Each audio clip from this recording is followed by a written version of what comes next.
방송 촬영을 위해 인형을 가지고 나타난 마에노는 어딘가 이상해 보였습니다. 그 인형이 마치 살아있는 것처럼 말을 걸고 있었죠. 그리고 방송 도중 개 무서운 게 딱 좋은 봐. 무서운 게 딱 좋은 밤 3화입니다 여러분. 사마네요. 홍시사마.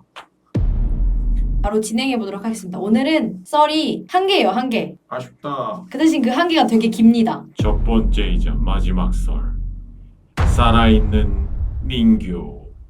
이나가와 준지라는 한 일본 방송인이 있었습니다. 이분이 겪은 이야기인데요. 그날 이나가와는 일본 방송 심야 라디오 방송을 하려고 준비 중이었습니다. 녹음 시작 전 소파에 앉아서 대기하던 이나가와는 큰 소리로 울고 있는 남자의 목소리를 들었습니다.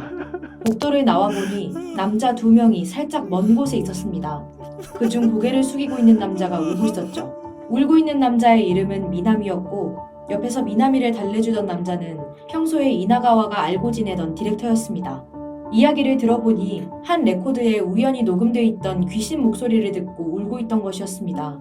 제작진이 미나미에게 그 소리를 들려주었을 때 그가 울었다는 것이었죠.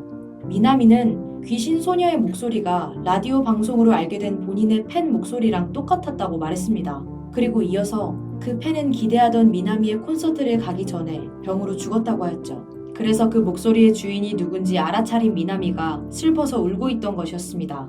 그날 밤 이나가와의 라디오 방송이 끝나고 미나미를 달래주던 디렉터가 혼자 돌아가기 무서워서 이나가와를 기다리고 있었습니다. 둘은 함께 택시를 타고 돌아가기로 했죠. 택시를 타고 귀가 중 뒷좌석에 앉은 이나가와는 고속도로에서 이상한 것을 목격합니다. 뭔가 기묘한 표지판이었죠. 그리고 그 표지판에 지나쳤는데 다시 전방에 똑같은 것이 나타났습니다. 자세히 보자 그것은 표지판이 아니었습니다. 기모노를 입은 조그만 여자애가 고속도로 벽 위에 서 있던 것이었죠.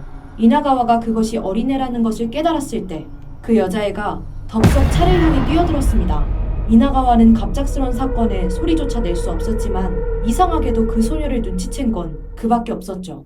그리고 다음날 아침 그의 부인이 이상한 이야기를 합니다. 어제 묵었던 분은 어떻게 됐어? 어제 분명 택시에서 내린 건 본인뿐이었습니다. 당연히 방에 들어간 것도 이나가와 혼자였죠. 하지만 그녀는 그의 뒤를 따라온 사람의 발소리를 분명히 들었다고 주장했습니다. 그리고 그 사람이 한밤중에 계속 걸어다녀서 시끄러웠다고 덧붙였죠. 이나가와는 회사에서 어제 함께 택시를 탔던 디렉터에게 물어보았습니다. 그럴 리가 없는 거 아는데 혹시 내가 누구하고 함께 내렸던가? 그날 오후 이나가와에게 일 의뢰가 들어옵니다. 인형극 주니어 시비아로 불행한 여자들의 열밤을 보여주는 이야기로 옴니버스 환상극이었죠. 그 불행한 여자들은 인형이 연기하고 그 외의 등장인물은 사람이 연기하기로 했습니다.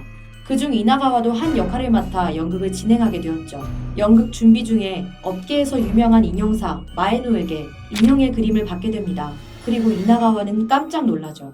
거기에 그려진 그림이 그 고속도로에서 봤던 여자애와 똑같았기 때문입니다.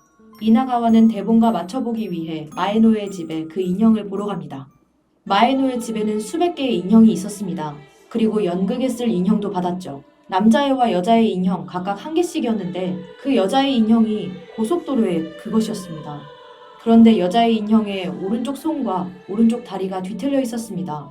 이나가와는 왜 팔다리를 고치지 않은 건지 묻자 마에노는 이 인형을 만든 하시모토가 인형을 바로 만들고 행방불명되었다고 설명했습니다. 그리고 다음날 대본을 쓰고 있던 작가 쪽 집이 불에 타버리고 맙니다. 그래서 무대 연습 첫날까지 대본을 다 준비할 수 없었죠. 이나가와를 비롯한 사람들은 부서진 인형과 함께 대본 없이 무대 연습을 시작하게 됩니다. 그리고 또 인형사인 마에노의 조카가 변사해서 그걸 알리는 전화가 걸려온 날부터 무대 연습 중에 점점 기괴한 현상들이 일어나기 시작합니다.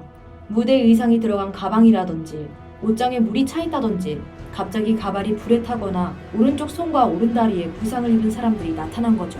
우여곡절 끝에 공연 첫날을 맞이하게 됩니다. 하지만 공연 개시 몇 시간 전에 연출자들이 차례로 쓰러집니다.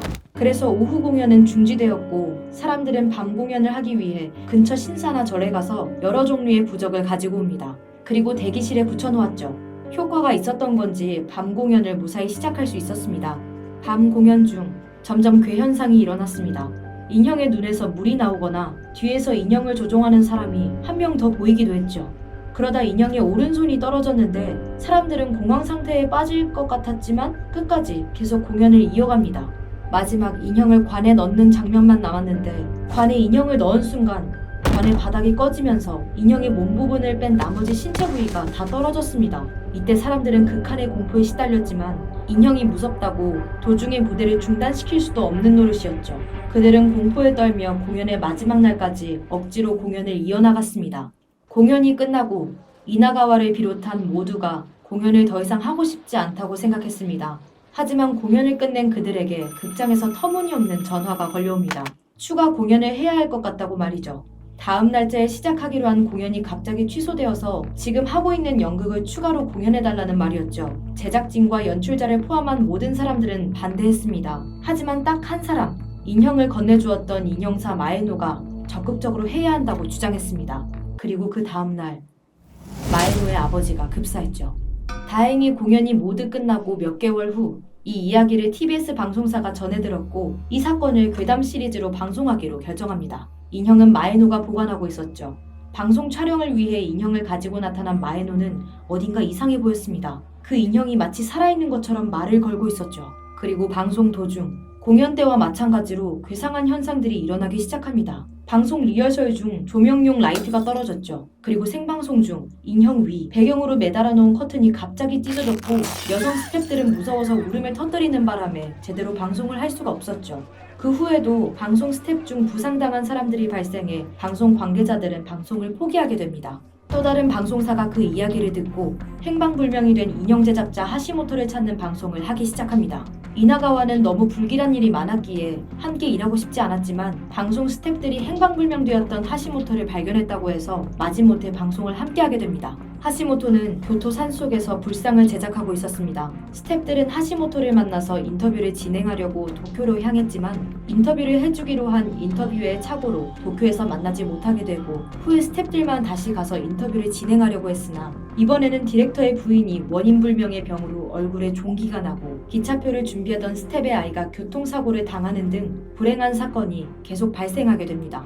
스태프들은 불안에 떨었지만 어쨌든 방송을 완성하기 위해 이나가와를 스튜디오로 불러 인터뷰 촬영을 시작했습니다. 시작하기도 전에 비디오 카메라 3대가 고장나고 어쩔 수 없이 필름 카메라로 바꿔서까지 진행하려 했지만 이나가와가 이야기를 시작하니 스튜디오 문을 힘껏 두드리는 소리가 났죠. 결국 이 방송사도 방송 제작을 중지했습니다. 마찬가지로 이나가와도 무서워져서 인형을 가지고 아는 영능력자한테 상담하러 갔습니다. 영능력자는 불길한 예감이 든다며 인형을 보고 싶지 않아 했지만 이나가와는 천을 덮은 채로도 상관없다고 말하며 인형을 건넸습니다.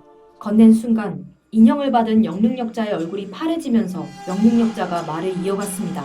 이 인형은 살아있어. 그것도 무수히 많은 여자의 혼력이 들러붙어 있어.